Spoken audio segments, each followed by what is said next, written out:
మీరందరికీ చంద్రబాబు నాయుడు గారు ఆరంభించిన డ్వాక్రా మహిళా గ్రూప్ అనేది మీకు తెలుసు కదా. ఇక్కడ ఎంతమంది మెంబర్స్ అమ్మ దాంట్లో? అబ్బో చాలా మంది.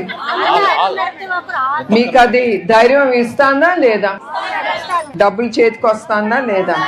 అందుకే ఆయన ఆ డ్వాక్రా మహిళా గ్రూప్ అనేది మహిళల కోసం ఆయన ప్రారంభించారు. వాళ్ళు దేహి అనేది మొగుడు దగ్గర అడగకూడదు. వాళ్ళు స్వాతంత్రంగా వాళ్ళు సంపాదించుకుని వాళ్ళు ఖర్చు పెట్టుకోవాలి. ఆ స్వాతంత్రం ధైర్యం ప్రతి మహిళల్లో వస్తుంది. ఎందుకంటే నేను కూడా ఒకప్పుడు మీలానే ఇంట్లో కూర్చునేదాన్ని. అట్లాంటిది ఇప్పుడు ఉద్యోగానికి వెళ్తున్నాను కనుక ఆ ధైర్యమే వేరు. అందుకే ఆయన డ్వాక్రా మహిళా గ్రూప్ గాని ఎల్లిప్ గాని ఉమ్మడి ఆంధ్రప్రదేశ్ అప్పుడు అది ఆయన ప్రారంభించారు. అది ఒట్టి మహిళల కోసం ఆయన ప్రారంభించారు. అట్లాంటి ఆ ఎల్లిప్ ద్వారా కోట్ల రూపాయలు కూడా మన